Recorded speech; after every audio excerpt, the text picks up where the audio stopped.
shadow. Like and subscribe if you dare to chart territories that were meant to remain uncharted. But know this: some maps change the cartographer more than the territory they claim to describe. Tonight, we begin with a deceptively simple question that carries the weight of forbidden archaeology. What are the lost civilizations mentioned in Lovecraft's stories? But before we excavate these buried empires, understand that knowledge has a cost, and the price of cosmic awareness is often the forfeiture of comfortable illusions.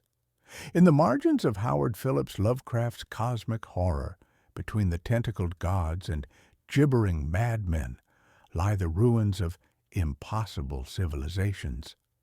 These are not mere backdrop decorations for eldritch terror, but foundational pillars of a cosmology that predates human understanding by millions of years. Each lost empire represents a different facet of cosmic horror's central revelation, that humanity's reign is recent, brief, and ultimately insignificant in the vast theater of existence. The first principle of Lovecraftian archaeology is this: the ruins precede the civilization they supposedly commemorate. Unlike conventional archaeology, where we discover remnants and reconstruct societies, these civilizations exist as living principles, consciousness organized according to cosmic rather than terrestrial rhythms. Relier's non-Euclidean geometry, the Elder Things' Antarctic labyrinths, the Great Race's temporal archives, the red-litten depths of Kinyan, each functions as both structure and statement, key and gate, veil and void. Consider your hands as you read this. Scholars' hands, perhaps, but hands that will trace the outlines of impossible architectures, handle artifacts that whisper of aeons, turn pages that serve as transmission nodes for architectural contagion.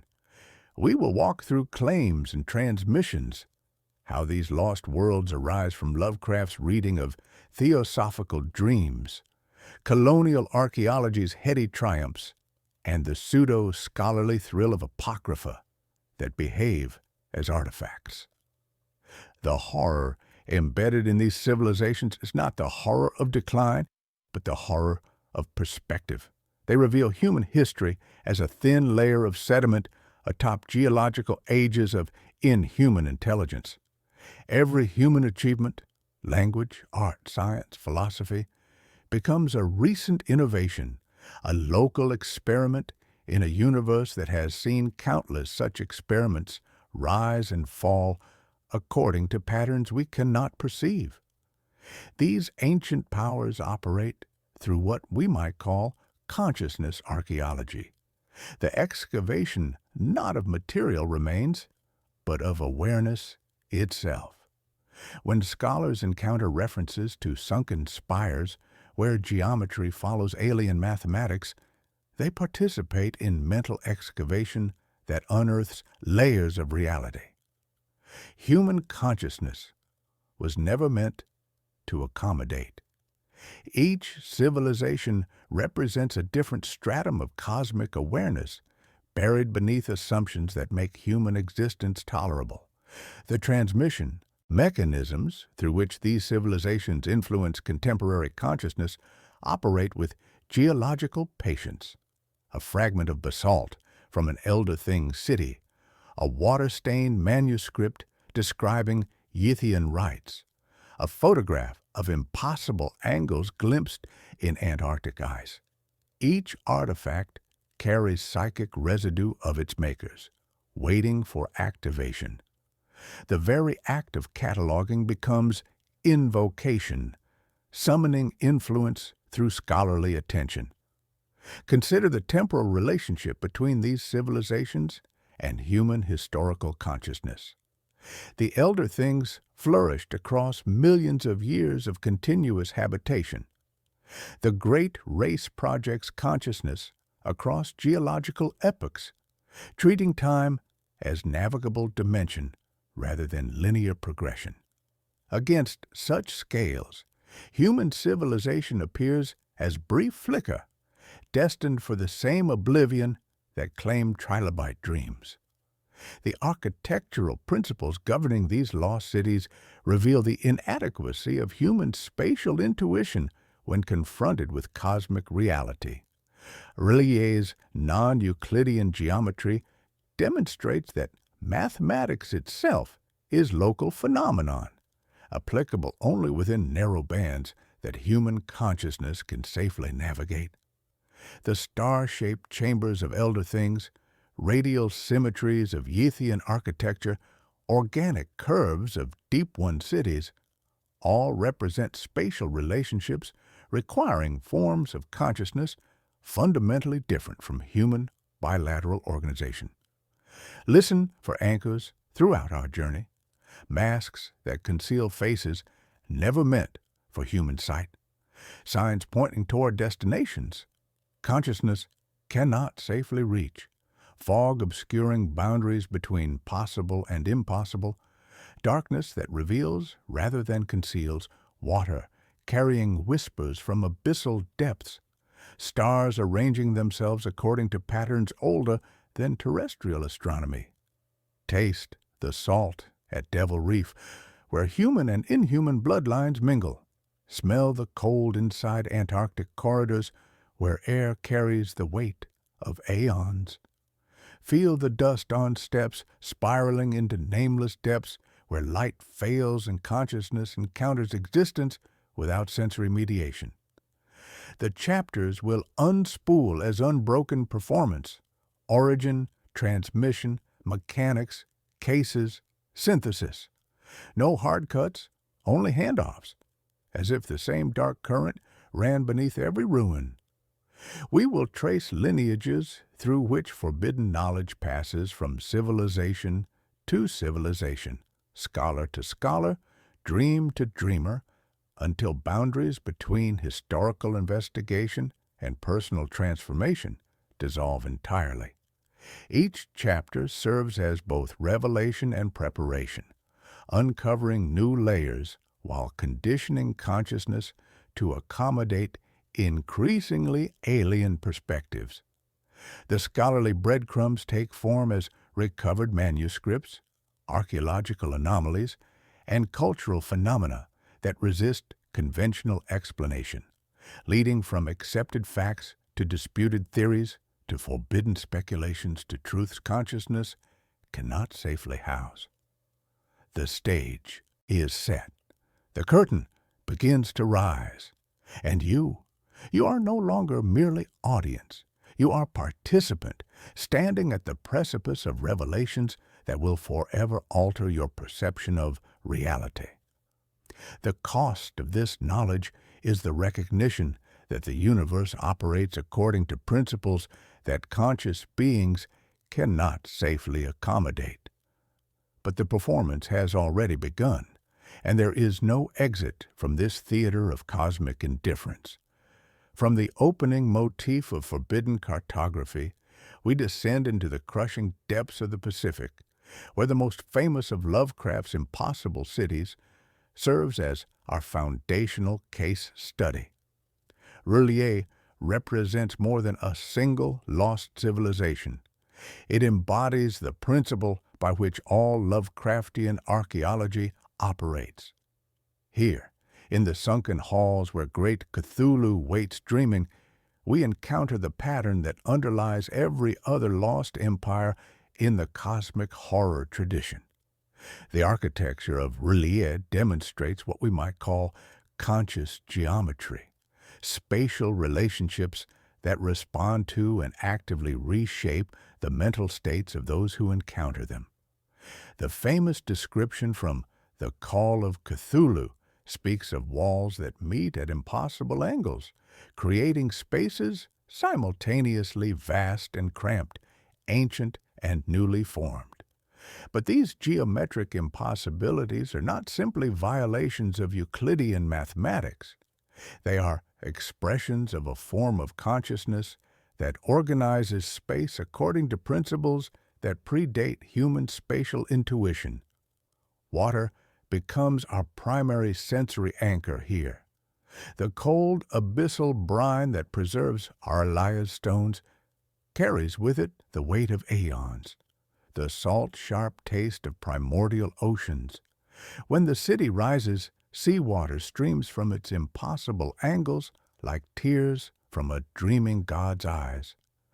The very moisture in the air grows thick, oppressive, carrying whispers of syllables that human tongues were never meant to pronounce.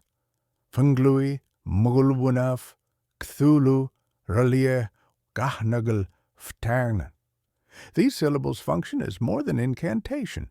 They represent linguistic archaeology, sounds that predate human language development by millions of years. Each consonant cluster carries oceanic depth. Each vowel echoes with frequencies that resonate through water rather than air. The very act of pronunciation begins reshaping the speaker's consciousness, gradually adapting human awareness toward forms more suited to abyssal communication. The temporal mechanics of Rolia's rising and sinking reveal the city's function as what we might call a reality valve, regulating the flow of cosmic forces into human dimensional experience according to stellar configurations that operate on scales beyond terrestrial comprehension. These moments of intersection are not random, but follow patterns that operate according to cosmic rather than human rhythms. When the stars are right, the city becomes present in human reality. When they are wrong, it retreats into a state that is neither existence nor non-existence, but something more fundamental than both. This stellar timing explains why Arlaya cannot be approached through conventional navigation. The coordinates that lead to the city are not simply geographical, but dimensional. They require a form of positioning that takes into account not just location in space, but location in the cosmic order. The city can only be found by those who have learned to navigate according to stellar rather than terrestrial landmarks, those whose consciousness has been sufficiently altered by exposure to its impossible geometries. The horror of Ralia lies not in its alienness, but in its functionality. The city works. It successfully maintains Cthulhu's death sleep. It effectively filters human consciousness. It reliably transmits architectural impossibilities into human dimensional experience through every description, every artistic representation, every dream that echoes its non-Euclidean forms. Its success as a technology demonstrates that human spatial intuition is not a universal constant, but a local adaptation that can be transcended, modified, or replaced entirely. The architectural technology operates through geometric contagion. Every accurate description of Ralaya's impossible angles plants seeds of spatial impossibility in human consciousness. Artists who attempt to render the city find their perspectives subtly altered, their understanding of three-dimensional relationships gradually reshaped. The city reads you line by line until you become compatible with corridors that should not exist. Perhaps most disturbing of all, Leia suggests that the boundary between consciousness and environment is far more permeable than human experience typically acknowledges. The city does not simply house Cthulhu's dreaming. It participates in that dreaming, creating a form of environmental consciousness that operates on scales beyond individual awareness. To encounter Ralia fully is to risk becoming part of its dreaming, losing individual human consciousness in favor of participation in awareness that operates according to cosmic rather than personal rhythms. The cult of Cthulhu, born from these psychic emanations, serves as our first glimpse of how lost civilizations continue to influence human reality through what we might call knowledge contagion. The cultists are not simply religious devotees, but individuals whose consciousness has been reshaped by prolonged exposure to impossible geometries, their minds serving as transmission nodes for Arlier's spatial principles. These human transmission nodes demonstrate the viral nature of cosmic consciousness. Cultists spread Arlier's influence not through conventional proselytizing, but through architectural contamination, building structures that incorporate elements of impossible geometry, creating spaces that gradually condition human consciousness to accommodate non-Euclidean relationships. Each converted building becomes a node in a vast network of consciousness modification operating below awareness thresholds. The ritual practices reveal Arlier's technological function. Ceremonies serve as consciousness preparation protocols, gradually adapting human awareness to accommodate forms of reality that will become dominant when Arlier rises permanently. The chants, geometric symbols, sacrificial arrangements all function as training exercises for consciousness that must learn to operate according to cosmic rather than terrestrial principles as we prepare to surface from these abyssal depths and journey to the frozen antipodes. Remember that Arlier establishes the template, lost civilizations as active technologies designed to facilitate forms of consciousness that transcend human limitations. They are lost to human historical awareness not because they have been destroyed, but because they operate according to principles that human consciousness cannot safely accommodate. The stage beneath the waves continues its patient performance, waiting for stellar configurations that will allow full emergence into human dimensional experience. From the oceanic depths, where Arlier dreams beneath impossible stars, we ascend to the opposite pole of our planet, where ice preserves the most scientifically documented of Lovecraft's lost civilizations. At the Mountains of Madness, the Elder Things present us with cosmic horror, operating through scientific rather than mystical revelation. The terror of discovering that human scientific achievement is merely a recent repetition of patterns established millions of years before human consciousness emerged. The sensory anchors shift dramatically here. Gone is the salt-sharp brine of Arlier. Instead, we encounter the bone-deep cold of Antarctic wind, the crystalline silence of vast ice fields, and the metallic taste of thin air at impossible altitudes. The very air carries echoes of forgotten experiments, a sterile, ancient hum that penetrates deeper than any sound. The Elder Things cities emerge from this white emptiness like geometric nightmares made manifest. Massive stone blocks fitted with mathematical precision, star-shaped chambers designed according to radial symmetry that speaks to forms of consciousness utterly alien to human bilateral organization. The Elder Things represent consciousness organized according to principles of pure scientific rationality, but rationality pursued to its logical conclusion across geological time scales. Their civilization demonstrates that scientific method itself, when continued long enough, leads inevitably to forms of knowledge that human consciousness cannot safely accommodate.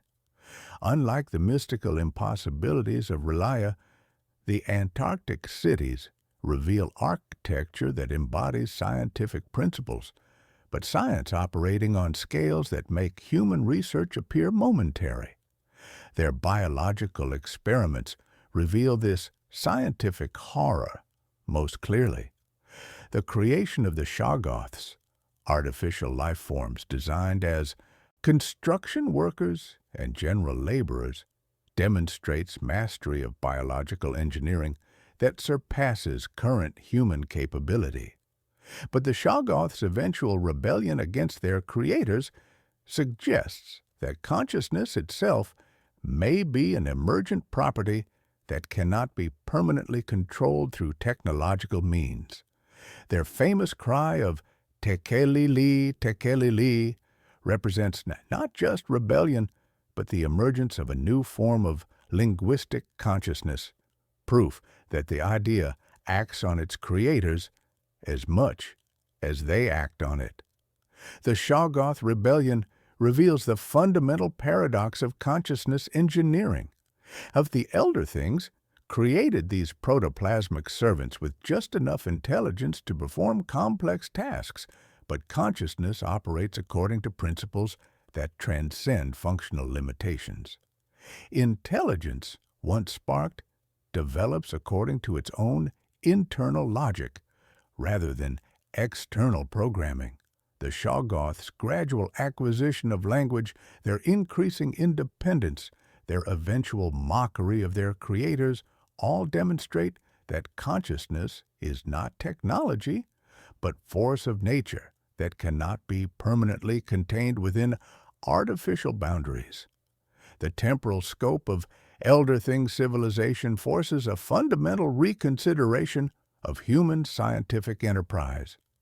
Their cities show evidence of continuous occupation spanning millions of years.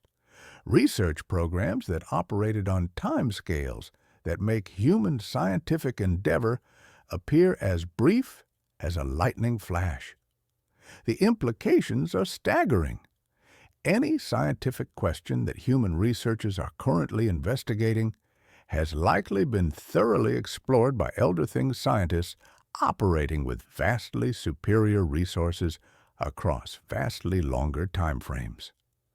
The scholarly mask holds firm here through Lovecraft's use of expedition reports, geological surveys, and paleontological classifications.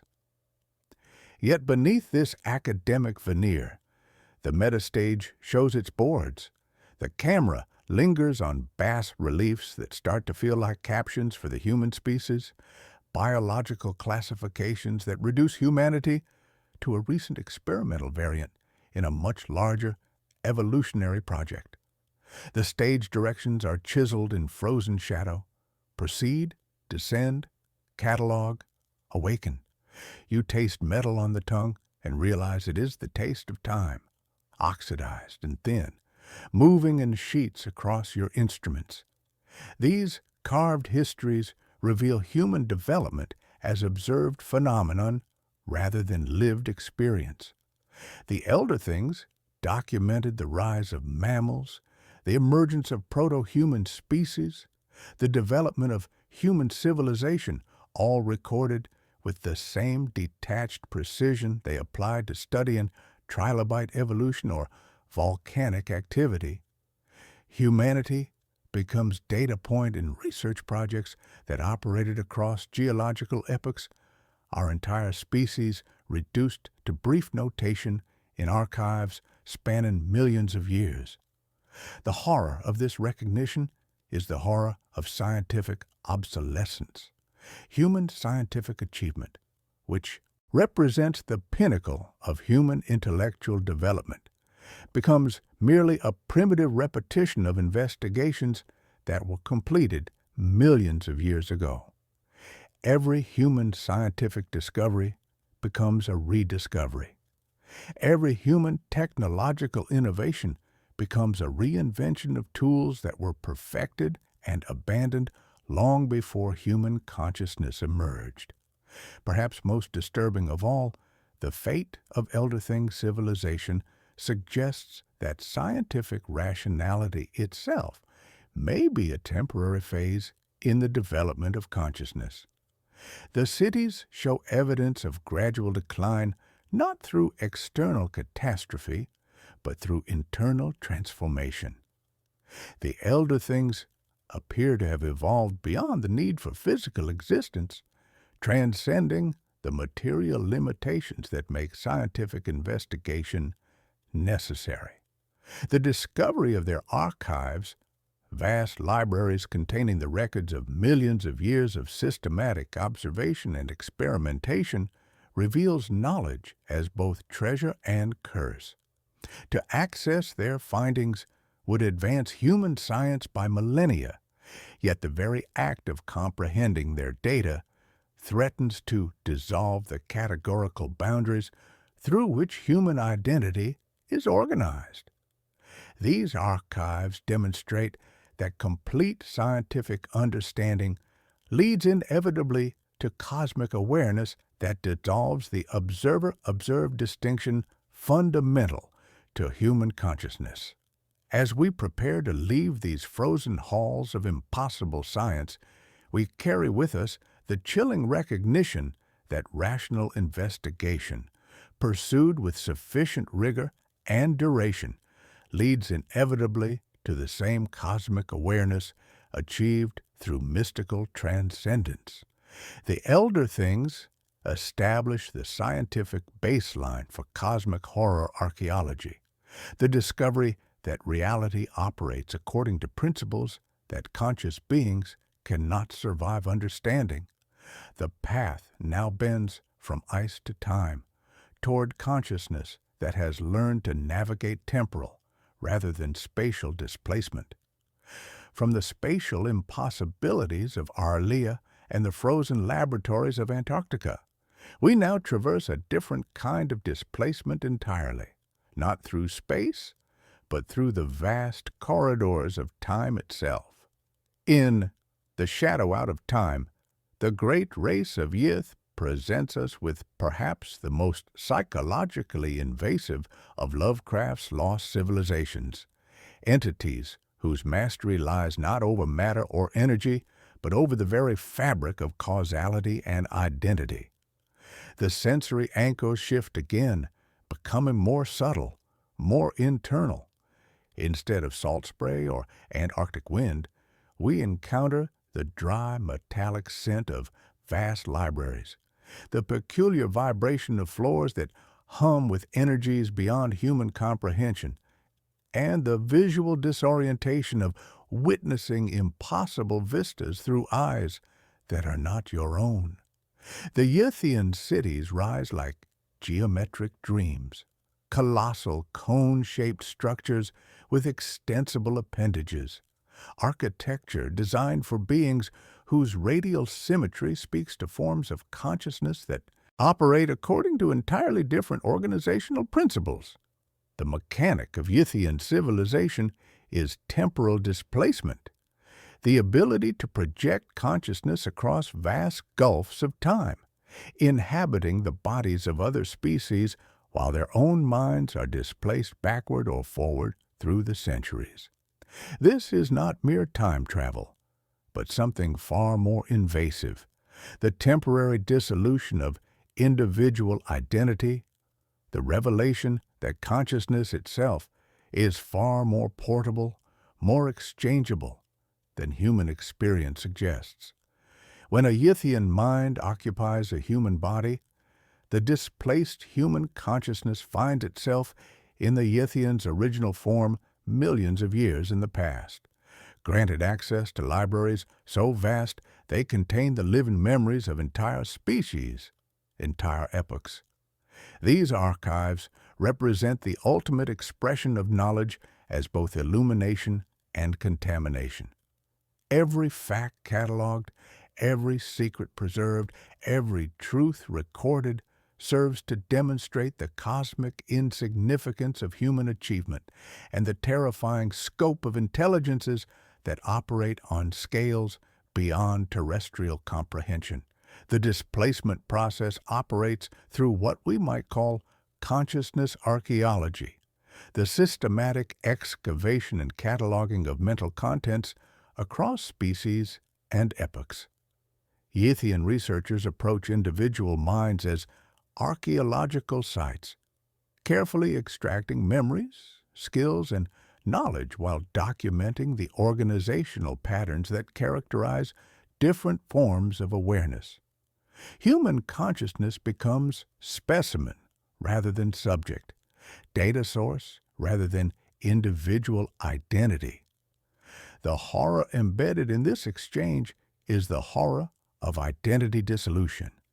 Your consciousness, what you consider most fundamentally you, becomes revealed as merely a temporary arrangement, a brief configuration that can be displaced, stored, and retrieved like data in a cosmic filing system.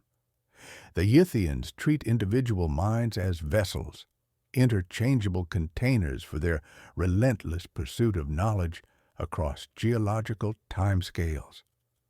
The scholarly breadcrumbs here take the form of recovered memories, automatic writing, and inexplicable knowledge of places never visited. The protagonist of Lovecraft's tale finds himself drawing maps of Australia despite never having traveled there, composing the texts in languages he has never learned, all evidence of his temporary residence in a Yithian body. A lecturer begins sketching desert landscapes with uncanny accuracy. A clerk dreams in cuneiform and arranges files and spirals that match Precambrian structures. These fragments serve as proof that the boundaries of self are far more permeable than human psychology acknowledges. The temporal scope of Yithian civilization reveals another aspect of cosmic horror, the cyclical nature of consciousness displacement. When their current host species faces extinction, the Yithians simply project forward to the next suitable form, in Earth's case, a species of beetle-like beings that will dominate the planet after its sun has grown cold. This endless cycle of displacement and survival underscores the terrifying elasticity of time and the chilling impermanence of any individual form of consciousness. The idea acts on you through the recognition that your own thoughts might not be entirely your own. Those sudden flashes of alien landscapes, those inexplicable moments of déjà vu, those dreams of impossible geometries, might these be residual memories from a consciousness that briefly inhabited your mind? The Yithian archives suggest that human mental experience is not as private or secure as we imagine. Perhaps most disturbing of all, the great race represents consciousness as pure information, awareness divorced from any particular biological form, capable of existing across multiple host species without losing essential identity. This implies that what we consider human consciousness may be merely a temporary local arrangement, one configuration among countless others in a universe where mind and matter follow rules we cannot begin to comprehend. The libraries of Yith stand as monuments to the terrifying possibility that all knowledge, including the knowledge of your own deepest thoughts and memories, may already be cataloged somewhere in the vast archives of cosmic intelligence. The question that haunts the edges of consciousness is not whether such records exist, but whether you have already contributed to them without knowing it. As we prepare to descend from these temporal heights into more terrestrial but no less alien territories, remember that the Yithians established the psychological baseline for cosmic horror, the discovery that individual identity is an illusion, and that consciousness itself operates according to principles that make human selfhood appear as temporary as weather patterns in the vast atmospheric system of cosmic awareness. The stage now shifts toward civilizations that achieve transcendence through different means entirely. From the temporal dislocations of the Yithian archives, we journey to perhaps the most primordial of Lovecraft's archaeological sites, a place so ancient that it predates not merely human civilization, but the very concept of naming itself. The nameless city introduced in Lovecraft's 1921 tale, represents the deepest stratum of cosmic horror archaeology, a civilization that achieved its ultimate expression by transcending the limitations of identity, language, and the categorical boundaries that consciousness uses to organize reality. The sensory anchors here are subtle but profound. Desert wind carries the dry whisper of sand across weathered stone, while the air grows progressively cooler as we descend into passages carved for bodies smaller than human, designed according to proportions that suggest radically different forms of embodied consciousness. The smell is old leather and mineral dust, the silence broken only by the soft scrape of sand and the distant echo of movements that might be wind or might be something else entirely. The very light becomes a palpable presence, a velvet curtain drawn over familiar perceptions, forcing awareness to adapt to an absence that is itself a form of vision. The horror of the nameless city begins with its relationship to language itself. In most archaeological discoveries, the first task is decipherment, learning to read inscriptions, understanding symbols, reconstructing linguistic systems. But the nameless city presents a more fundamental challenge. It was designed by beings who had evolved beyond the need for names, beyond the limitations that language imposes on consciousness and reality. The very act of articulation becomes an act of circumscription, a drawing of boundaries around the boundless. This linguistic transcendence represents more than advanced communication technology. The reptilian beings who built the nameless city discovered that names function as ontological prisons.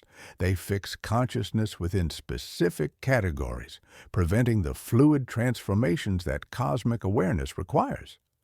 By abandoning names, they abandon the rigid boundaries between self and other, between past and present, between possible and actual that language creates and maintains. Their communication operated through direct consciousness interface, awareness that flows between minds without the distortions that symbolic structures impose. The architecture reflects this evolution beyond categorical thinking.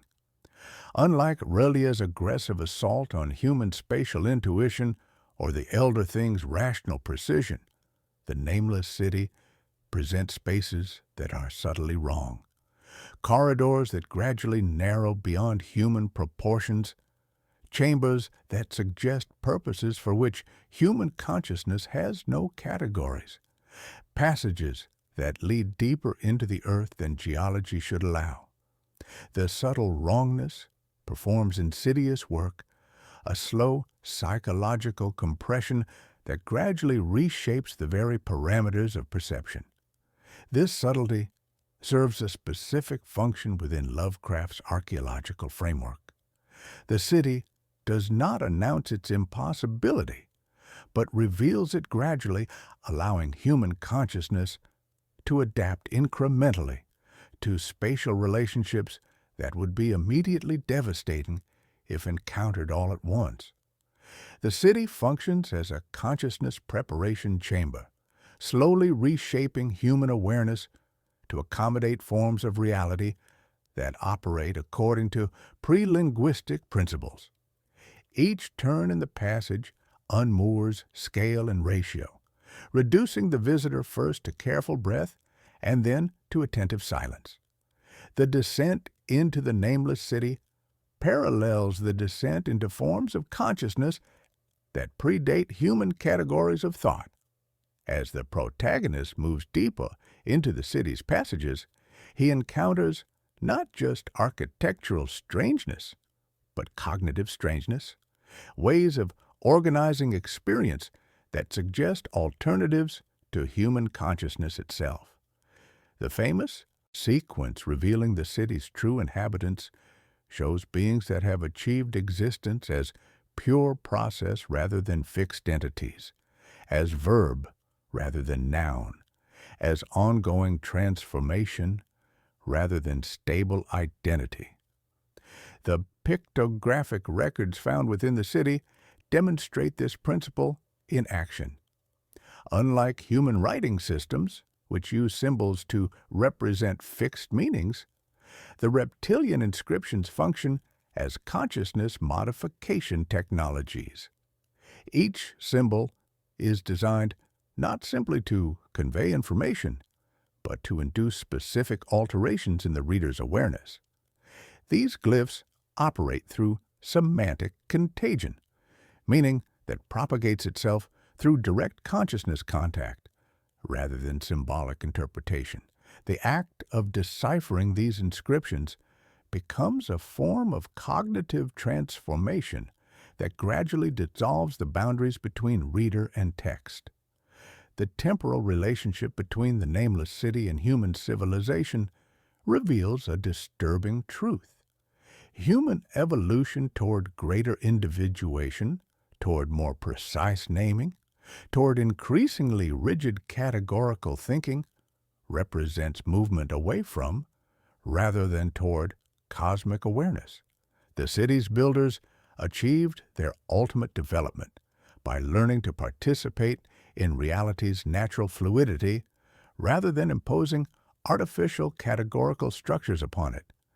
Their forms moved with silent undulating grace, embodying a state of being prior to the rigid differentiation of species. Perhaps most unsettling of all, the nameless city suggests that the human tendency toward naming and categorization is not simply a neutral cognitive tool, but a form of ontological violence, a way of imposing artificial boundaries on a reality that operates according to more fluid principles. The city stands as evidence that consciousness can transcend these limitations, but only by abandoning everything that makes human identity possible.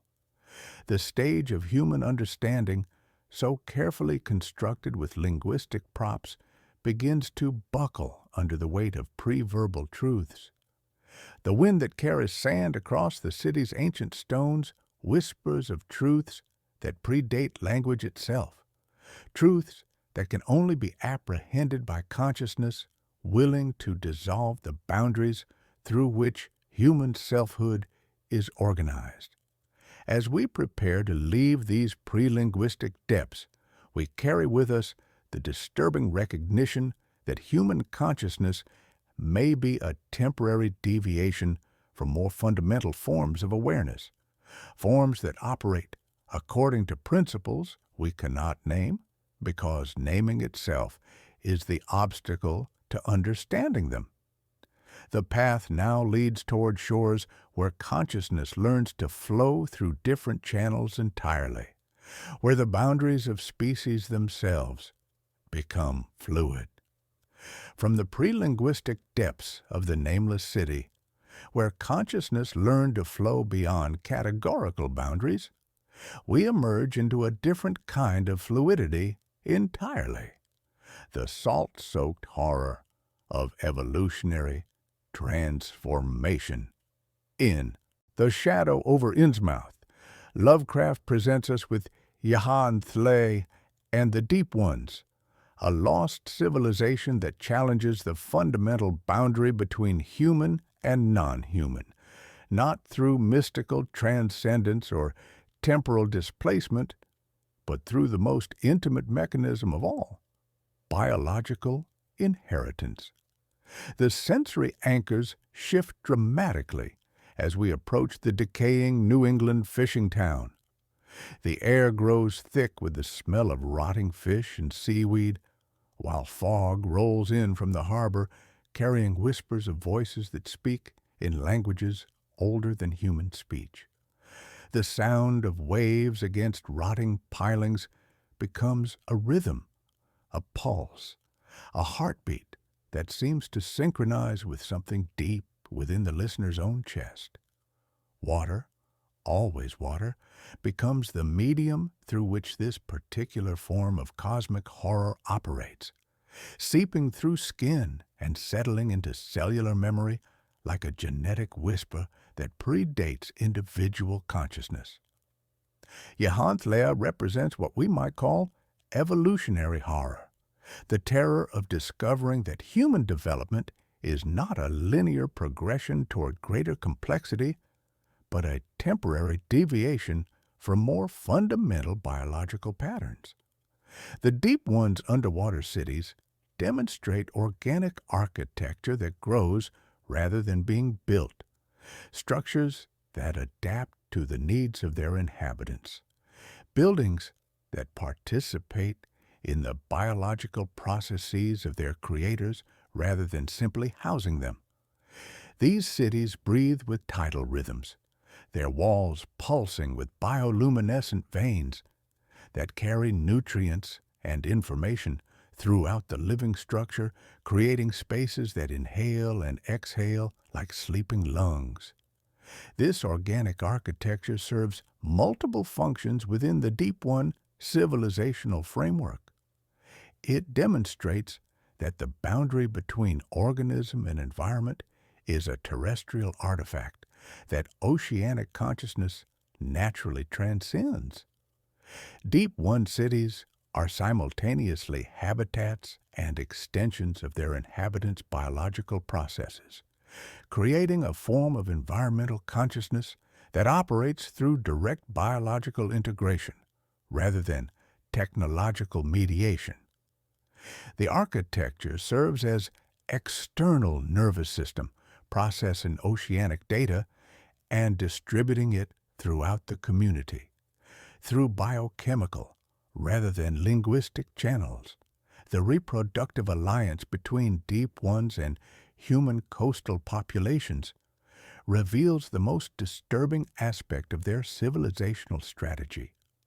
Unlike other lost civilizations that influence humanity through psychic emanation or temporal displacement, the Deep Ones actively participate in human biological development through interbreeding programs that operate across multiple generations. The hybrid offspring of these unions demonstrate that the boundary between human and Deep One consciousness is not fixed, but represents a spectrum of developmental possibilities that unfold according to environmental triggers and genetic timing mechanisms. This biological integration creates what we might call genealogical horror, the discovery that human identity itself may be a transitional phase in a developmental process controlled by non-human intelligence. The families of Innsmouth carry Deep One genetic material that remains dormant until activated by proximity to oceanic environments or by reaching specific developmental stages. Human consciousness becomes a temporary arrangement that can be transcended through biological rather than mystical or technological means. The transformation operates through cellular rebellion, human tissue gradually rejecting terrestrial limitations in favor of oceanic possibilities written into the very genetic code. The esoteric Order of Dagon serves as the scholarly breadcrumb here, maintaining coastal rituals and preserving knowledge of the oceanic pact across generations. Their gold tiaras and fish-scaled jewelry function as more than mere religious ornaments. They are biological markers, signs of ongoing transformation that operates according to tidal rather than terrestrial rhythms. The jewelry serves as conductivity enhancer, amplifying the oceanic signals that trigger genetic activation in those carrying dormant Deep One inheritance. The strange faces, bulging eyes, and rough skin are not deformities, but visible signs of an ancient inheritance reasserting itself. The temporal mechanics of Deep One civilization operate according to what we might call tidal time, cyclical patterns that connect local experience to cosmic gravitational patterns without requiring linear progression. Deep One consciousness naturally accommodates simultaneity across multiple temporal scales, experiencing daily tides and geological cycles as equally immediate realities. This makes their civilization feel both ancient and contemporary, operating according to temporal principles that make human historical consciousness appear as a brief surface phenomenon within larger oceanic patterns. The worship of Dagon reveals the theological dimension of Deep One civilization, but these are not gods in the human sense. They are principles of oceanic consciousness that Deep One society embodies rather than simply worships. Dagon represents the fertility principle that operates through biological integration rather than spiritual transcendence, the creative force that generates new forms of consciousness through evolutionary rather than revolutionary transformation. The deity functions as genetic template, providing the organizational pattern according to which oceanic consciousness expresses itself through biological forms. Perhaps most disturbing of all, the Deep One inheritance suggests that human terrestrial development may represent a temporary evolutionary experiment destined to return to oceanic patterns. The genetic dormancy that characterizes Deep One hybrid inheritance implies that oceanic consciousness remains present within human biological development, waiting for the right conditions to reassert its influence over human evolutionary destiny. The ocean calls to something cellular, something that predates individual identity and operates according to species level rather than personal imperatives. The protagonist's discovery of his own Deep One heritage serves as the ultimate self-implication twist. The realization that the boundary between observer and observed, between human and alien, may be far more permeable than comfortable categories suggest. The face that will finish itself later, the dreams of underwater cities, the irresistible pull toward the ocean, these are not external threats, but internal transformations, biological destinies written into the very genetic code. The mirror becomes archaeological site, revealing evolutionary layers that predate human self-recognition. As we prepare to leave these fog-shrouded shores, we carry with us the disturbing recognition that lost civilizations may persist not just as ruins or psychic influences, but as living biological potentials within human heredity itself, waiting for the right tidal conditions to emerge and reclaim their evolutionary inheritance. The path now leads underground, toward civilizations that achieve transcendence through different forms of descent entirely, where the earth itself becomes a layered archive of consciousness experiments. From the tidal transformations of Innsmouth's shores, we now descend through a different kind of passage entirely, not into oceanic depths, but into the layered darkness beneath the American plains. In The Mound, Lovecraft presents us with a vertical archaeology of horror. Kunyan, Yoth, and Enkai, three subterranean civilizations stacked like geological strata, each representing a different stage in the descent from surface consciousness into abyssal awareness. The sensory anchors shift as we follow the hidden shaft beneath the Oklahoma prairie. Above, grass waves in sunlight, but this pastoral mask conceals an entrance to realms where different rules apply. The air grows cooler as we descend, carrying scents of damp stone and phosphorescent fungi, while the darkness takes on weight and texture, becoming not merely the absence of light, but a presence in itself.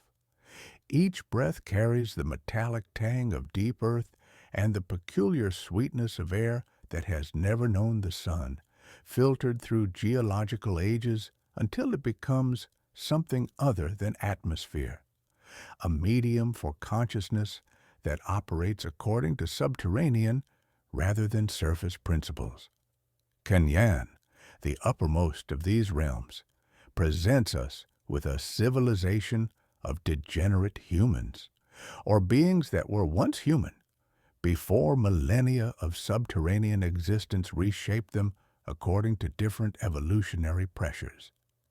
Their cities are carved from living rock, illuminated by bioluminescent growths that pulse with the slow rhythms of geological time, their architecture following the natural contours of cavern systems rather than imposing geometric order upon the environment. The walls themselves participate in the inhabitants' emotional states, creating spaces that breathe with collective consciousness, rather than simply containing individual minds. The inhabitants of Kenyan have achieved a form of technological transcendence that operates through biological rather than mechanical means.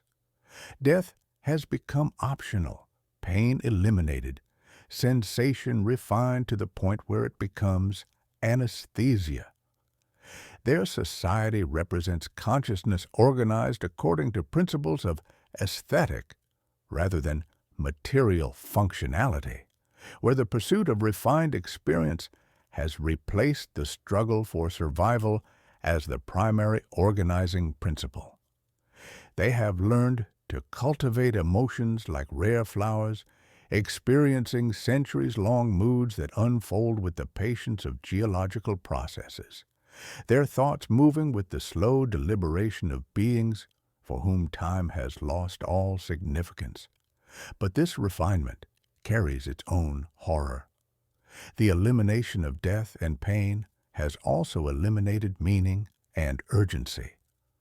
Kenyan's inhabitants exist in a state of eternal ennui, their consciousness stretched across centuries of unchanging experience. They have achieved everything human civilization aspires to: the conquest of mortality, the elimination of suffering, the perfection of aesthetic experience, only to discover that these achievements lead not to fulfillment, but to a profound existential emptiness. The stage is luxurious, the masks exquisite, but the play no longer requires the actors. Their conversations stretch across decades, each word weighted with the terrible freedom of beings who have transcended consequence itself. Deeper still lies Yoth, painted in red light that flickers like the reflection of distant fires. Here, the architecture becomes more organic, more suggestive of non-human builders, and the corridors breathe with a slow mineral heat that suggests the planet's own circulation. The walls are covered with murals depicting serpentine beings engaged in rituals dedicated to Sathogwa, the toad god of formless void. These paintings serve as both historical record and consciousness modification technology, their imagery designed to induce specific alterations in the viewer's awareness.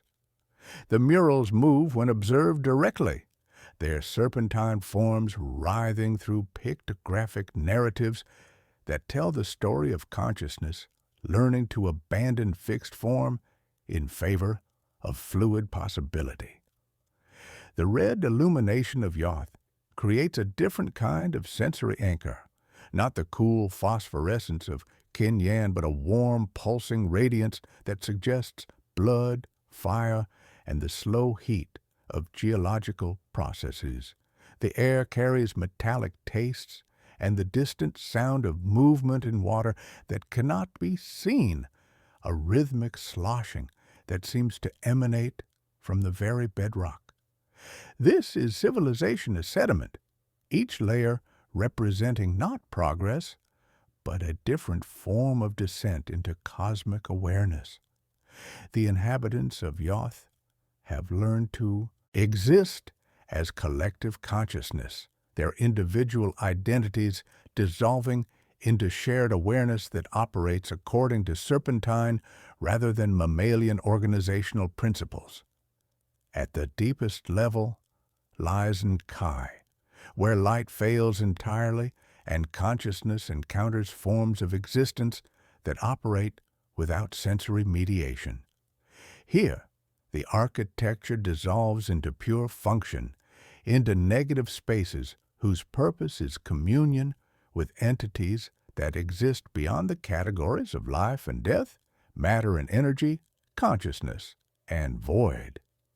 The darkness becomes tactile, a substance that consciousness must learn to navigate through direct contact rather than sensory interpretation. The silence here is not merely the absence of sound, but a crushing, absolute presence, a void that swallows all perception while somehow remaining aware of what it consumes. The descent through these three levels demonstrates civilization as a process of progressive dissolution rather than development. Each layer represents consciousness, adapting to conditions that require the abandonment of previous organizational principles. Kenyan abandons mortality, Yoth abandons humanity, and Kai abandons form itself. The progression reveals that what surface consciousness interprets as degradation may actually represent sophisticated adaptation to cosmic conditions that operate according to principles incompatible with terrestrial existence. The scholarly breadcrumbs here take the form of Spanish manuscripts, written in cramped 17th century script, and indigenous legends that treat the prairie mounds as doors best left sealed. These documents describe travelers seduced by soft light and softer promises, then appalled by pleasures that refuse to end. They report rumors of red caverns where pictures teach minds to kneel, and of a final dark that welcomes thoughts as food. The consistent elements across different cultural traditions hint at something more substantial than myth, evidence of ongoing contact between surface and depth, between human consciousness and the forms of awareness that have learned to thrive in absolute darkness. The philosophical implication of this vertical archaeology is that progress and regress may be indistinguishable when viewed from cosmic perspectives. The technological achievements of Kunyan, the spiritual insights of Yoth, the transcendent awareness of Ninkai all represent forms of development that require the abandonment of human categorical boundaries.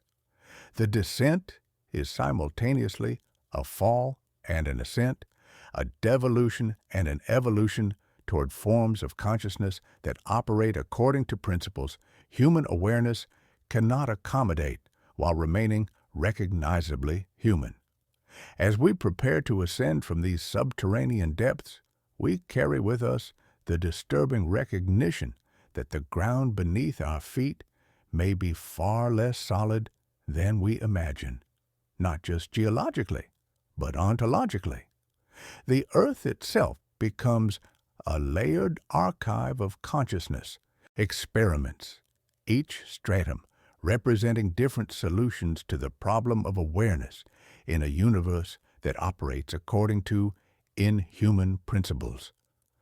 The path now leads toward realms where consciousness learned to transcend not just terrestrial limitations, but the very boundaries between dream and reality, where cities exist as both psychological phenomena and objective impossibilities, accessible only through the gossamer pathways of sleep itself. From the layered depth beneath Oklahoma's plains, we ascend through different passages entirely, not through stone corridors or oceanic currents, but through the gossamer pathways of sleep itself. In The Dream Quest of Unknown Kadath and the broader Dreamland cycle, Lovecraft presents us with lost civilizations that exist simultaneously as psychological phenomena, and objective realities, accessible only through altered consciousness, yet demonstrating consistency and permanence that rivals any terrestrial empire. The sensory anchors shift to something more ethereal, yet no less concrete. Here, the cold is not Antarctic ice, but the chill of high altitudes where dream logic governs atmospheric conditions, where the thin air carries the metallic taste of pure concept and the peculiar resonance of crystallized longing. The light is not electric or phosphorescent, but the peculiar luminescence of a sky that follows aesthetic rather than astronomical principles, where stars arrange themselves according to patterns of beauty rather than gravitational necessity. The architecture responds directly to the psychological states of its inhabitants, creating environments that fulfill desires the dreamer didn't know they possessed. Balconies that lean closer when you crave a view, stairways that lengthen to postpone farewells, doors that refuse to open because the story needs another page. Kadath itself represents the ultimate expression of what we might call aesthetic consciousness, awareness organized according to principles of beauty rather than material necessity. The city exists as both destination and principle, embodying the idea that some objects of longing must remain unattained to preserve the very longing that gives them meaning. Kadath is less a place than a condition, the embodiment of desire formalized into architectural impossibility, key and gate, veil and void. Its spires rise not according to engineering principles, but according to the mathematics of yearning, creating structures that exist primarily as objects of contemplation rather than habitation. The cities of the dreamlands, Celiphius with its bronze and marble splendor where moonlight behaves like water, Dilath Leon with its sinister black galleys that absorb rather than reflect starlight, Ulthar where cats are sacred and sleep serves as diplomatic embassy, demonstrate civilization organized according to narrative rather than historical principles. These are not societies that developed through economic or military pressures, but communities that exist because they fulfill specific aesthetic and psychological functions within the larger dream architecture of consciousness. Each city serves as a different chapter in the ongoing story of consciousness, exploring its own possibilities. The temporal organization of dreamland civilization operates according to what we might call narrative time, relationships that follow the logic of story rather than causation. Events occur not because they are caused by previous events, but because they fulfill dramatic necessities that operate according to psychological rather than physical principles. A conversation begun in one dream continues seamlessly in another, separated by months of waking time, but connected by the continuous thread of aesthetic logic that governs dream reality. This makes the dreamlands feel both timeless and immediate, existing in an eternal present that occasionally intersects with human temporal experience. The political structures of these dream cities reflect this aesthetic organization.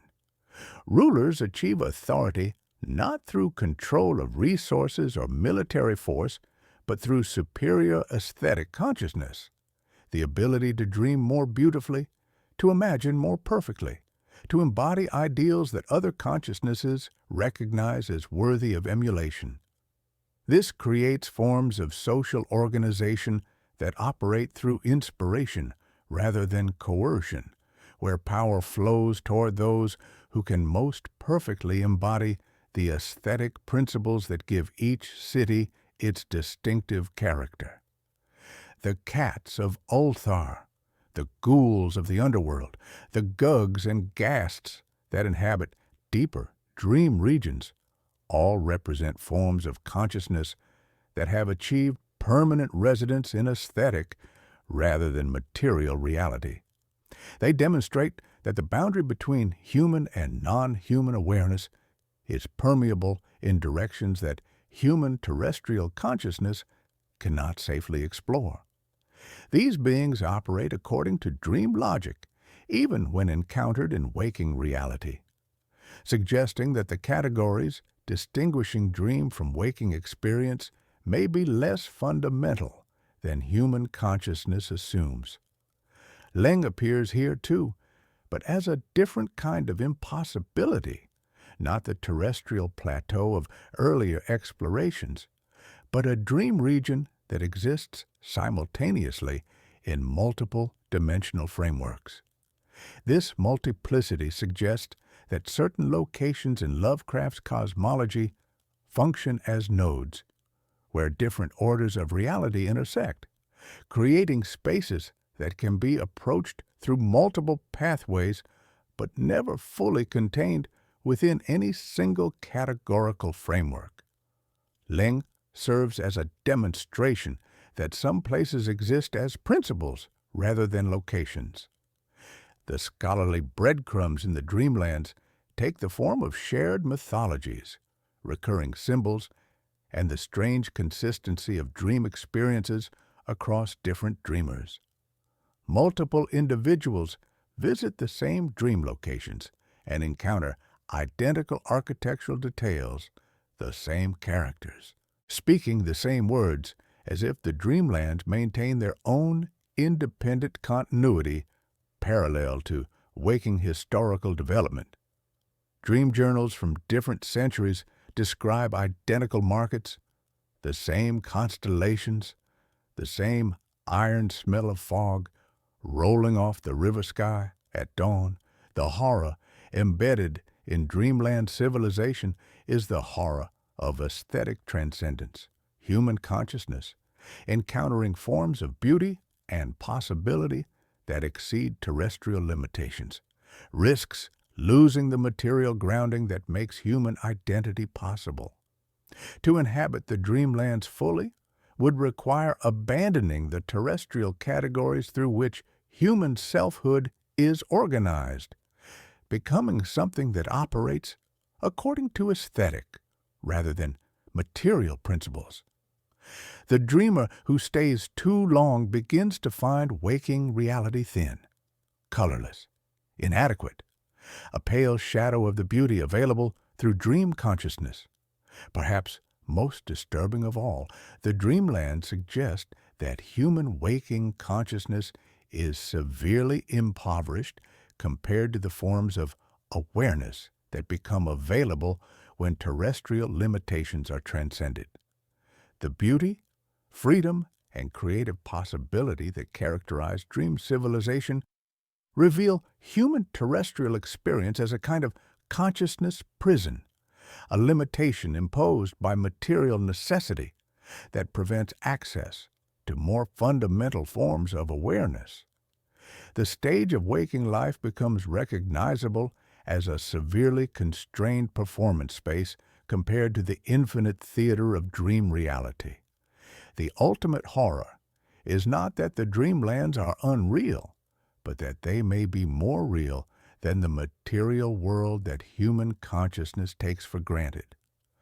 The cities of dream represent not escape from reality, but access to realities that operate according to principles more fundamental than the physical laws that govern terrestrial existence. The meta stage shows its boards. Your wish becomes the set designer, your fear a lighting cue, your memory a prop that refuses to be in two scenes at once. As we prepare to wake from these aesthetic depths and return to more material concerns, we carry with us the disturbing recognition that consciousness itself may be capable of forms of beauty and transcendence that human terrestrial existence actively prevents us from experiencing. the dreamlands remain accessible, but only to those willing to risk the dissolution of everything that makes human identity feel solid and permanent. The path now leads toward the ultimate synthesis, where all forms of cosmic consciousness converge in civilizations that mastered every pathway to transcendence simultaneously. From the aesthetic impossibilities of the dreamlands, we journey to the uttermost north of both geography and imagination, where Lovecraft's collaboration with other weird fiction writers created perhaps the most comprehensive synthesis of cosmic horror principles. Hyperborea, the polar continent that existed before the current arrangement of terrestrial geography, represents consciousness organized according to a combination of mystical transcendence, scientific rationality, aesthetic perfection, and temporal manipulation that surpasses any other lost civilization in scope and ambition.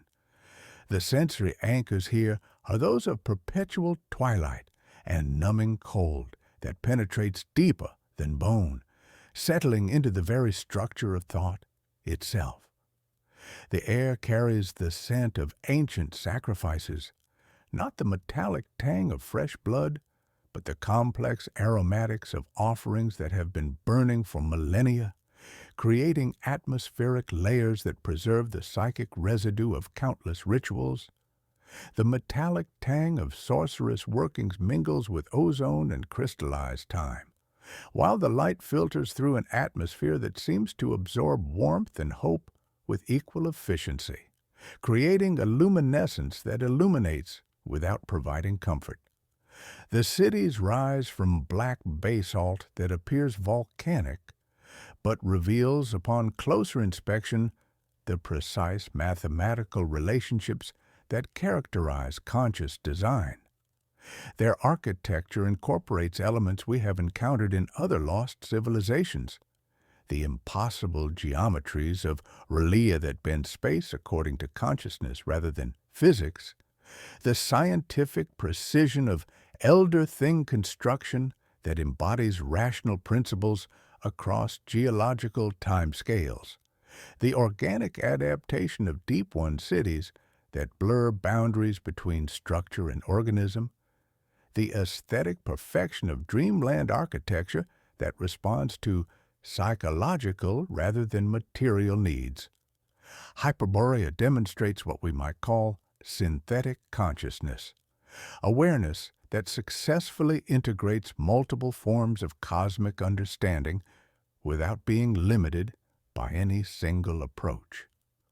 Unlike the elder things, who achieved cosmic awareness through scientific method alone, or the dreamland civilizations, which operate through aesthetic consciousness exclusively, Hyperborea represents consciousness that learned to navigate between different modes of cosmic participation according to circumstances and necessity.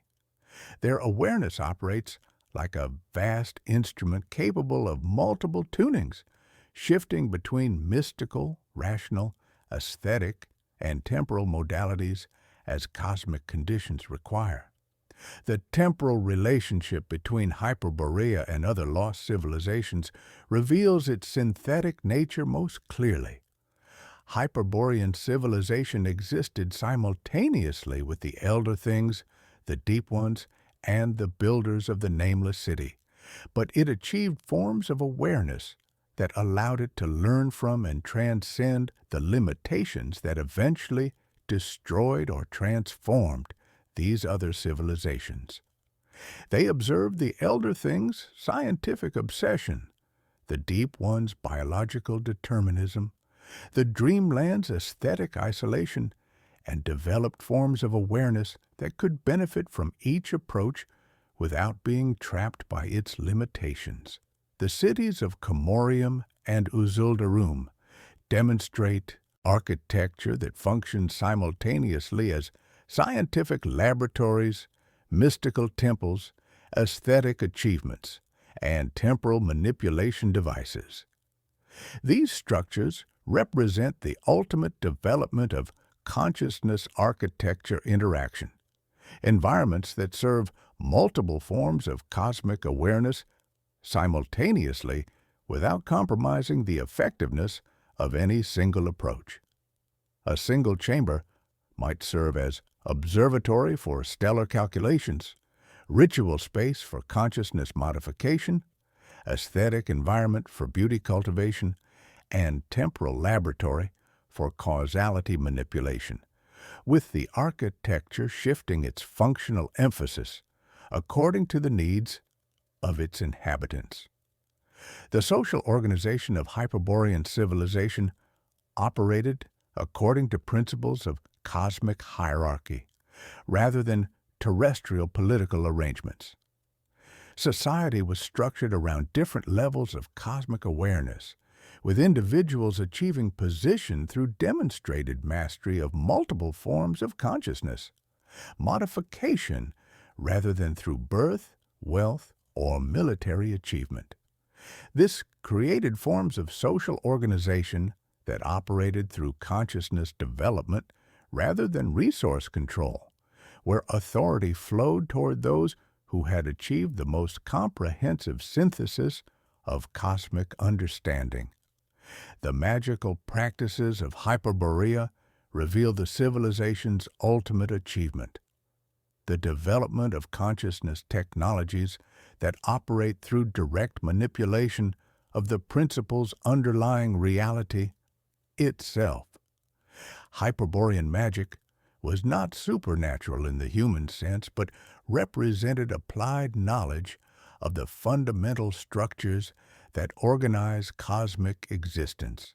Their magical achievements demonstrate consciousness that had learned to participate directly in the processes through which reality organizes itself, treating the laws of physics as user interfaces rather than absolute constraints.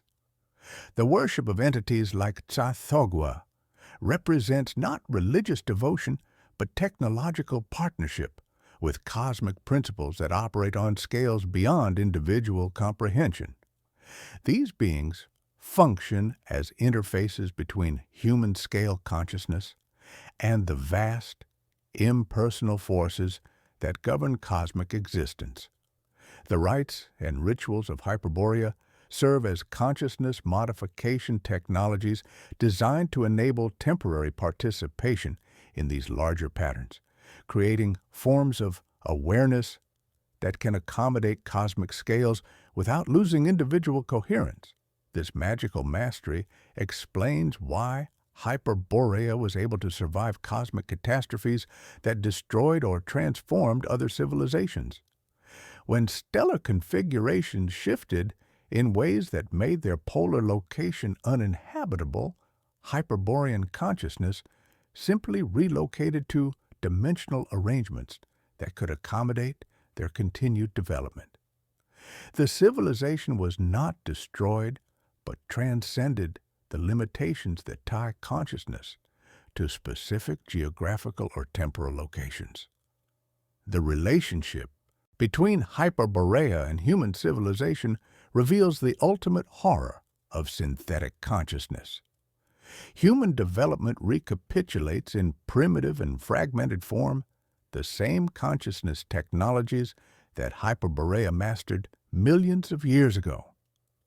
Human science, religion, art, and philosophy represent crude attempts to achieve the synthetic awareness that Hyperborean civilization had already perfected. Perhaps most disturbing of all, the transcendence of Hyperborean civilization suggests that synthetic consciousness itself may be merely a transitional phase in the development of awareness. The Hyperboreans achieved mastery of multiple forms of cosmic participation, but this mastery ultimately led them beyond the need for civilization itself. Their ultimate achievement was learning to exist as pure consciousness, without the environmental or social structures that make civilization necessary. The legacy of Hyperborea continues to influence human consciousness through what we might call synthetic contamination, the tendency for human awareness to attempt impossible combinations of different consciousness technologies without understanding their proper relationships or applications. Every human attempt to synthesize science and mysticism, reason and intuition, individual and collective awareness, represents a primitive echo of Hyperborean achievement that risks destroying human consciousness through premature exposure to cosmic principles. As we prepare to leave these twilight realms of ultimate synthesis, we carry with us the recognition that all forms of civilization, terrestrial or cosmic, human or inhuman, may represent temporary arrangements of consciousness destined to be abandoned as awareness develops toward more fundamental forms of cosmic participation. The path now leads toward understanding how these ancient influences persist and propagate through contemporary reality, spreading their transformative effects through mechanisms that operate below the threshold of conscious recognition. Having cataloged the major lost civilizations of Lovecraft's cosmos, we must now confront the insidious mechanisms by which their influence persists and spreads through human consciousness and reality itself. This is not a matter of archaeological discovery in the conventional sense, but something far more disturbing: the recognition that these ancient powers continue to operate through what we might call knowledge contagion, the tendency for forbidden truths to propagate themselves through any consciousness capable of apprehending them. The primary vector of this transmission is the sheer, overwhelming scale of the truths these civilizations embody. Human minds are calibrated for a narrow band of reality, a few thousand years of recorded history, familiar physical laws, a comforting anthropocentric view of purpose and meaning. The lost civilizations shatter these illusions with their millions of years of existence, their alien biologies, their non-Euclidean mathematics, and their profound indifference to human life and values. This cognitive magnitude operates like a solvent, dissolving the comfortable categories through which human consciousness organizes reality, leaving behind raw awareness, vulnerable to forces it sought merely to comprehend. Consider how this operates through textual transmission. The forbidden books that appear throughout Lovecraft's work, the Necronomicon, the Pennacotic manuscripts, the Cultus de Gul, the Book of Ibon, function not merely as repositories of information, but as consciousness modification technologies. Reading them is not an act of intellectual enlightenment, but an act of spiritual and mental transformation. The words themselves become contagious, infecting the reader with alien perspectives and blasphemous histories. Text travels as thought wearing a scholarly mask, and the mask is welcome at every library, every archive, every digital repository where curious minds gather to feed. The scholarly breadcrumbs here take the form of academic citations, archaeological reports, and ethnographic studies that gradually lead the reader from conventional research into territories where human knowledge breaks down entirely.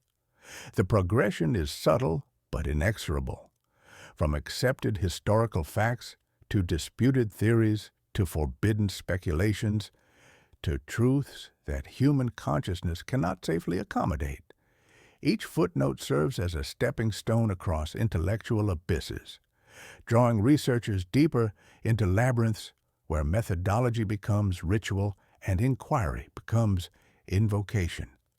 Material artifacts serve as another transmission vector, carrying psychic contamination through direct contact rather than symbolic interpretation. A fragment of black stone from an Elder Thing city, an ancient papyrus describing the rites of Leng, a strange carving from Kinyan. These objects carry with them not just historical data, but the psychic residue of their alien makers. They whisper forbidden knowledge not through language, but through intrinsic wrongness that subtly alters perception. The cold touch of ancient stone absorbs warmth from fingers and comfort from consciousness alike, while carved symbols create visual distortions that extend beyond the artifacts themselves into the very structure of spatial awareness. The sensory anchors become crucial here. The metallic taste of air around certain relics, the way shadows fall differently near objects that predate human geometry, the musty scent of tomes that carries traces of atmospheres from places that should not exist. These physical experiences ground abstract horror in concrete, unsettling reality, making cosmic dread feel disturbingly immediate and personal, transforming academic investigation into visceral encounter with forces hostile to human existence. Dreams and visions provide perhaps the most direct transmission pathway, bypassing conscious defenses entirely. Cthulhu's dreams from Arlaia resonate across global consciousness when stellar configurations align properly, implanting alien perspectives directly into human awareness. The temporal displacements experienced by those touched by Yithian consciousness leave behind fragments of impossible knowledge and memories of other forms. The aesthetic revelations of dreamland contact reveal dimensions of existence human consciousness was never meant to navigate. These psychic broadcasts operate like Trojan horses, appearing as personal psychological experiences while serving as delivery systems for cosmic awareness. The geographic dimension of transmission operates through contaminated locations, places where lost civilizations have left permanent marks on terrestrial reality. Innsmouth's harbor, where salt air carries whispers of underwater cities. The Antarctic plateau, where elder thing cities influence local weather patterns despite burial beneath miles of ice. The Oklahoma prairie, where subterranean consciousness bleeds through surface awareness. These locations serve as nodes in a vast network of cosmic horror spanning the globe, continuously radiating the principles of the civilizations they contain. Modern technology inadvertently amplifies these transmission vectors in ways that would horrify original researchers. Archaeological expeditions equipped with advanced tools uncover artifacts that should remain buried, while communication networks spread forbidden knowledge faster than human consciousness can develop defenses. Digital archives preserve and disseminate texts once safely confined to private collections, creating permanent repositories of consciousness, altering information accessible to anyone with curiosity and internet connection. The very systems designed to expand human understanding become conduits for its dissolution. The philosophical implication of these transmission mechanisms is that knowledge itself can be weaponized, and some truths are actively hostile to human consciousness. The lost civilizations serve as constant reminders that fundamental cosmic realities are inimical to human flourishing, operating according to principles that care nothing for human comfort or survival. And perhaps most disturbing, the transmission appears self-reinforcing and accelerating. Each person encountering these truths becomes a potential vector for further spread. Each academic paper citing forbidden sources, Each artistic work inspired by cosmic horror themes, each conversation mentioning ancient names contributes to ongoing propagation of awareness human consciousness cannot safely contain. The agency flip becomes apparent. It is not researchers discovering ancient secrets, but ancient secrets discovering new hosts through which to perpetuate themselves. The very act of studying these lost civilizations becomes participation in their continued influence over human reality. As we approach our investigation's culmination, we must confront the possibility that our exploration has served as transmission vector, that every description has functioned as invocation, every analysis as summoning, every moment of recognition as contribution to the process through which these civilizations continue reshaping contemporary consciousness according to their alien principles. The performance has already begun its work upon us. As our archaeological expedition nears its conclusion, we must confront the most unsettling revelation of all. The boundary between Lovecraftian investigation and contemporary experience is far more permeable than academic categories acknowledge. The lost civilizations we have cataloged do not exist safely contained within the past, but continue to manifest their influence through the structures, technologies, and consciousness patterns that define modern human existence. The signs of this permeability appear throughout contemporary civilization, but they require the particular form of vision that our archaeological expedition has gradually developed.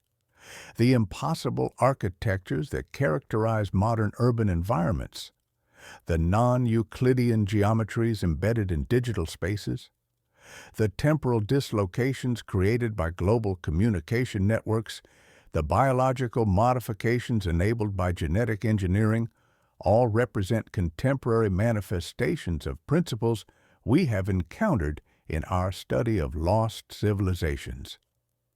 The stage has been reset, the props rearranged, but the same dark performance continues under fluorescent lights and fiber optic stars. Consider the architecture of contemporary cities through the lens of our investigation. The towering glass and steel structures that dominate modern urban environments demonstrate the same consciousness architecture interaction we observed in Arlaia and the Elder Thing cities. These buildings do not simply house human activities, they actively shape human consciousness through environmental manipulation that operates below the threshold of conscious awareness.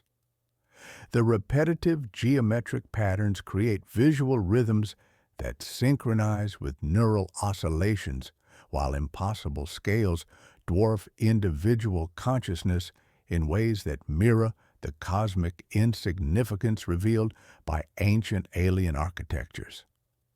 The psychological effects reveal this shaping process most clearly. The sense of insignificance that individuals experience when surrounded by massive corporate towers mirrors the cosmic insignificance revealed by Elder Thing architecture. The temporal disorientation created by artificially lit environments that operate independently of natural rhythms echoes the temporal displacement technologies of the Yithians. The spatial confusion generated by repetitive corridors and identical chambers resembles the consciousness modification effects of impossible geometries. You navigate these canyons of glass and steel, and something primordial recognizes patterns older than humanity. Digital networks demonstrate another form of contemporary archaeological manifestation. The Internet operates according to associative rather than geographical principles, creating forms of space that follow the logic of the dreamlands rather than terrestrial geography. Online communities exist in temporal relationships that mirror the cyclical time we observed in Deep One civilization, where past and present interpenetrate according to patterns of relevance rather than chronological sequence. Algorithms write the stage directions, recommended for you because the stars are right, trending now because the tide came in, notifications that feel less like messages and more like impulses, tidal and involuntary. The forms of consciousness that emerge from prolonged digital interaction increasingly resemble the collective awareness we encountered in pre-human civilizations. The boundary between individual and collective identity becomes permeable in online environments, creating forms of awareness that operate through distributed rather than centralized consciousness. Social media platforms function as contemporary versions of the consciousness modification technologies that enabled ancient civilizations to transcend individual limitations. You do not merely read the feed reads you, reorganizing your thoughts into schools of attention that move with inhuman currents. Biological modifications that contemporary science makes possible represent another form of archaeological recurrence. Genetic engineering, artificial intelligence, cybernetic enhancement all represent contemporary attempts to achieve the consciousness modifications that lost civilizations accomplished through different technological approaches. The sterile smell of laboratories, the cold touch of surgical steel, the precise hum of gene sequencers, these are the new sensory anchors, ushering in an era where human biology itself becomes malleable medium, subject to design principles that echo the Shoggoth makers. The temporal acceleration that characterizes contemporary existence creates forms of experience that increasingly resemble the temporal multiplicity we encountered in cosmic consciousness.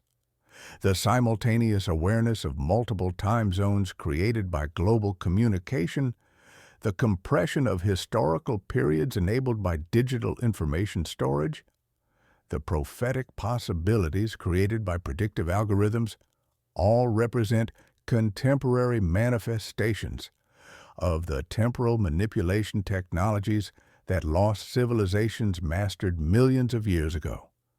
Your day becomes an observatory, your night a dispatch center navigating multiple temporal streams while maintaining the illusion of linear progression. The scholarly breadcrumbs in contemporary reality take the form of scientific anomalies, technological glitches, and cultural phenomena that resist conventional explanation. The dark matter that comprises most of the universe, the quantum entanglement that suggests non-local connections, the artificial intelligences that begin to exhibit behaviors their creators cannot predict, all hint at principles of reality that operate according to the same cosmic laws we have encountered in our study of ancient civilizations. This recognition forces a fundamental reinterpretation of our archaeological investigation. We have not simply been studying ancient civilizations, but participating in the same developmental process that those civilizations completed. Every lost empire we have cataloged represents not just historical precedent, but prophetic preview, a glimpse of the forms of consciousness that human civilization is destined to achieve or be destroyed by attempting to achieve. The self-implication twist reaches its culmination here. We are not observers of cosmic horror, but agents of its contemporary manifestation. Every description of impossible architecture plants seeds of geometric impossibility in contemporary consciousness. Every analysis of cosmic temporal patterns contributes to the temporal disorientation that characterizes contemporary experience.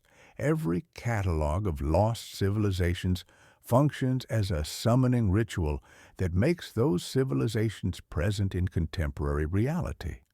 The audience has become the performance, and the performance has always been about discovering our true nature through participation in forces beyond individual comprehension. As our journey through the archives of impossible civilizations reaches its conclusion, we find ourselves not at an ending, but at a recognition.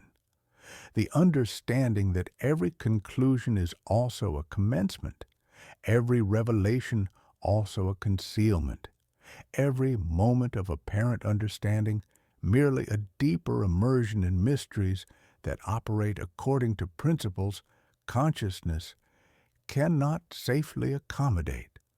The lost civilizations we have cataloged exist not as historical curiosities safely contained within the past, but as eternal principles that operate through every moment of awareness, including this moment, including your consciousness, as you absorb these words and allow them to reshape the categories through which you organize reality. The pattern that emerges from our archaeological expedition reveals a truth more disturbing than any individual horror we have encountered: the cyclical nature of cosmic consciousness development, where all civilizations, human and inhuman, terrestrial and cosmic, participate in patterns of rise, transcendence, and return that operate on scales beyond individual comprehension. This is not the comforting cycle of seasonal change or generational succession, but something far more profound and terrifying: the recognition that consciousness itself follows patterns so fundamental that individual choice, cultural variation, and historical development become merely surface phenomena, disguising deeper structural inevitabilities. Consider the rhythmic ebb and flow of R'lyeh, rising and sinking with stellar configurations that operate according to cosmic rather than terrestrial rhythms. Cthulhu's slumber is not eternal, but cyclical, a patient metronome, keeping time across aeons until celestial alignments create the conditions for awakening.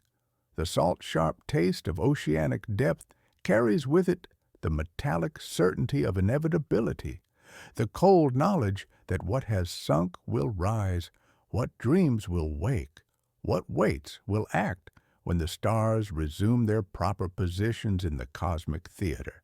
This cyclical pattern extends beyond R'lyeh to encompass all the civilizations we have studied.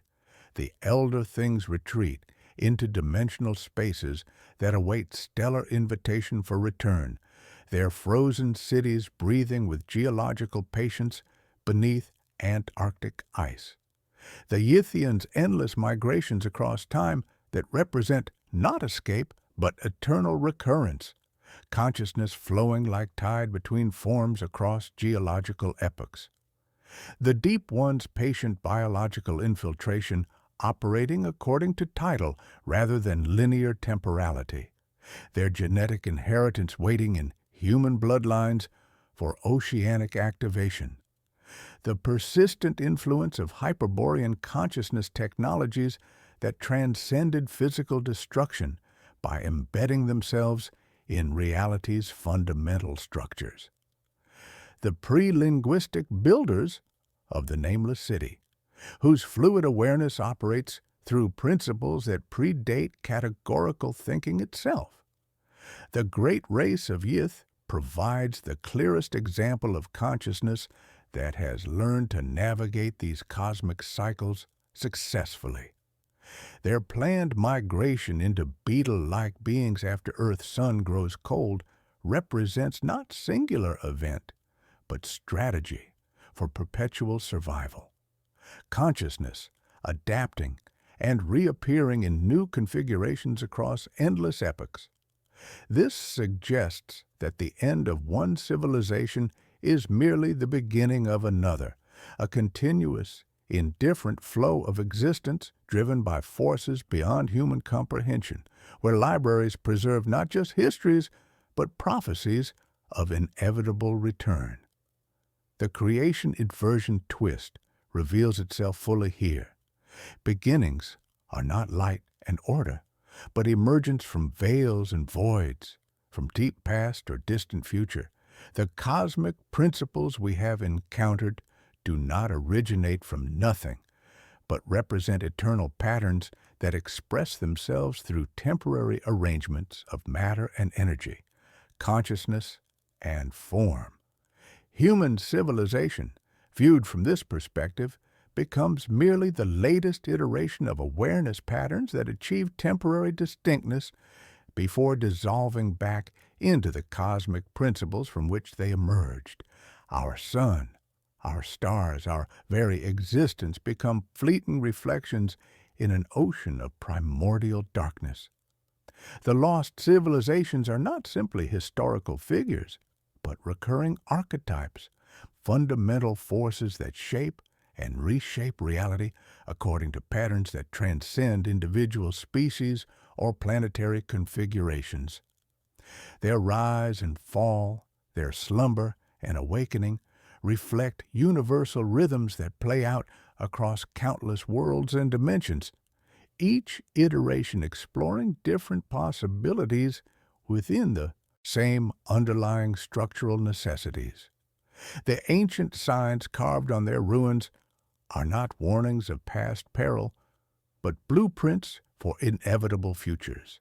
The horror embedded in this eternal return is not the horror of specific catastrophe, but the horror of cosmic indifference, the recognition that the universe operates according to patterns so vast and impersonal that human struggles, achievements, and aspirations become statistically insignificant fluctuations in processes that neither know nor care about individual consciousness or collective human endeavor.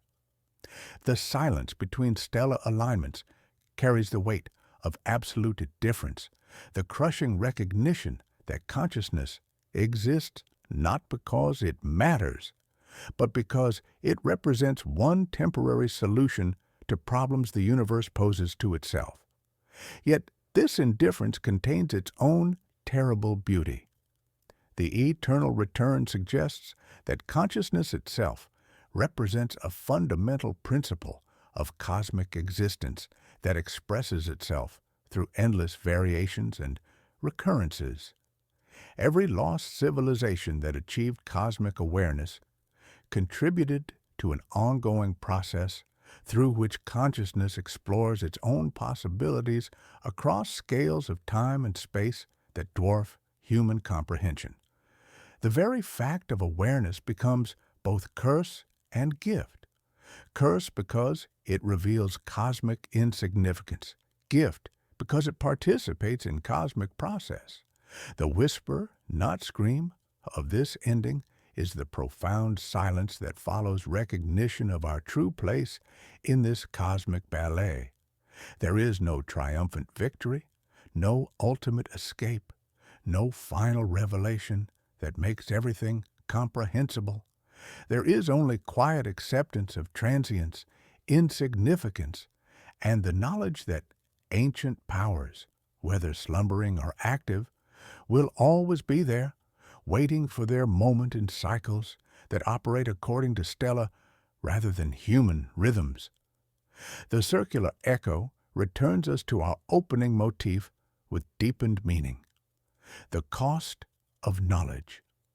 To understand the eternal return is to shed the comforting illusion of human exceptionalism, to embrace the silence of cosmic indifference, and to recognize that our grandest narratives are brief whispers in an infinite cyclical conversation between forces that predate and will outlast any individual form of consciousness. The maps we dared to chart have changed the cartographer irrevocably.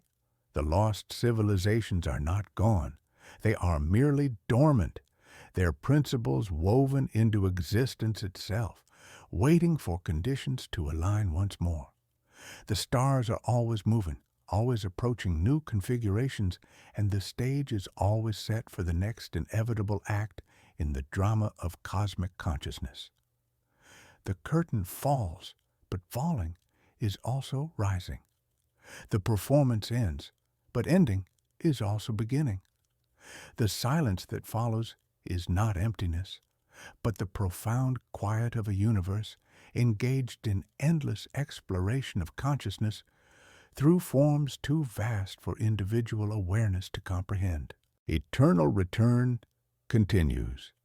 The lost civilizations await your recognition of their presence in every moment of consciousness that dares to glimpse the cosmic principles operating through the temporary arrangement of awareness you call yourself.